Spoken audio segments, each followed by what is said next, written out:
Let's talk about the top 1%, the very wealthy, the baby eaters, if you will, and how they are dominating the music industry right now. If you need some proof, look at the top artists right now: Charlie Puth, Sabrina Carpenter, Taylor Swift. Let me bring up a list because I don't know the top artists right now. Billboard 100. We're talking about how the Nepo babies are actually influencing how popular music is being received and how music is being received in general. So let's get straight into it. Look, I know everybody says money isn't everything, and I 100% agree with that. It can't buy you happiness, but what it can buy you is time, and that time buys you opportunity. If you have parents who can kind of sustain you while you figure out this whole art thing, it helps with a lot. For one, you have a lot more time, because the amount of time you would have to spend to work a job in order to pay your bills, your rents, Jordans you want to buy, all that stuff is covered by your parents. So you got extra time to put into the music. Also, you got less stress, which means you probably won't burn out. You can take breaks when necessary. You don't feel like you're constantly bottlenecked. Also, did I mention music can get incredibly expensive? You gotta buy equipment. So you gotta buy your instruments, you gotta buy your gear, you gotta buy your DAWs, you gotta buy your plugins. You gotta buy studio time, you gotta buy freaking synths, you gotta buy practice spaces. There's so many things and so many expenses that you have to worry about when you become a musician. I'm not trying to say that you need all these things though in order to become a successful musician. Look at me. He blew up off making songs with just a microphone that costed maybe $100. It's always the musician and then the equipment. What I am saying though is access to these things definitely does help. Now we can't really be mad at these Nepo babies for being born into the situation they were born into. They just got lucky, and it is within their right to take advantage of it. In fact, if they didn't because they felt bad that, oh, I'm just taking advantage of what I have, I'd say that's even more stupid.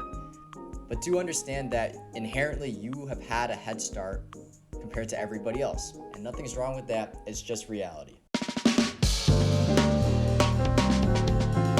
Being wealthy inadvertently means that your network of people are also all wealthy. So that means if you do have some musician friends within that network of people you're within, they're probably successful. Because newsflash, being a musician, being in the arts is not a very lucrative job.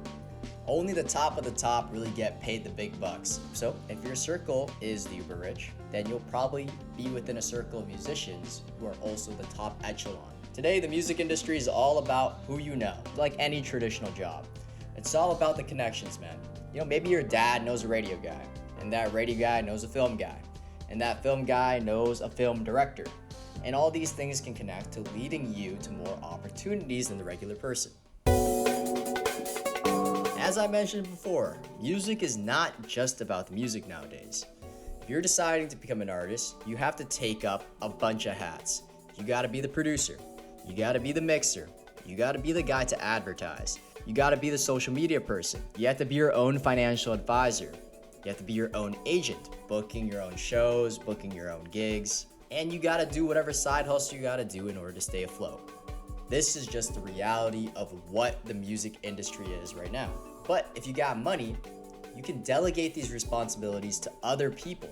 You can get a financial advisor, you can get an agent, you can get a team of people to push your album and create an ad campaign. Basically, you don't gotta worry about all the stuff that's not music. You can just pay attention to just the music, and that is a huge advantage.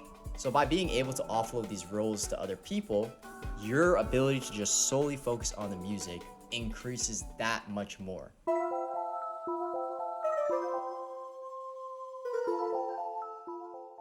What I find so interesting about creating a record or making music in general is that there is no hiding.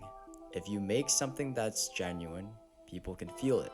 And if you make something that's fake, people can hear it. I know there's a crazy tonal shift right at the end of this video, but this is the reason why I decided to make this. Because I believe there's a direct correlation between the rich dominating the music industry and popular music sounding more and more manufactured and shallow. Music is like a mirror. It reflects the artist, And if the artist is making something that's not very genuine, impersonal, then all those things are very audible. What's unfortunate though is whoever's at the top of an industry is able to change the rules of the game. Now the competition has fully shifted towards who can make the most lucrative record. Making records is no longer about expressing yourself, being vulnerable, pushing music to higher heights. People who aren't a part of this top 1% class can't compete anymore in this industry when it comes to making popular music, because the rules have been set to favor the wealthy. So, what ends up happening is poor people's voices get weeded out. That's why it feels like whenever you post music, it's as if you're posting into the void. The reason why it's so hard for the wealthy to create music that can deeply connect with the general populace is because our shared life experiences are almost little to none. So, in order to remedy the situation, they rely on generalized experiences in order to emulate true relatability. Songs about being happy, being sad, heartbreak, being in love, things that everyone has been through. Imagine if Taylor Swift made a song about all the issues she had with her private jet. You get my point? Because they don't talk about any personal issues and only generalized experiences, the music reflects that. It comes off as disingenuous and detached. Thankfully though, the tides are shifting. You can see this because the indie music market has been on a tear. What this tells me is that people want something to hold on to. They're craving music with substance, something to deeply connect to. And what this means for you, there's always a spot for artists who are willing to put themselves out there to create something that they deem precious and share it with the world. I'm really hoping the shift continues, but I just want to end this video by asking you guys your opinion on this last point of mine, whether you agree or disagree, because I don't really see a lot of people talking about it. And I'm very interested on your thoughts and your perspectives, whether you agree with me or not. So let me know in the comments below. Consider subscribing if you enjoy this kind of video, and I'll catch you in the next one. Peace.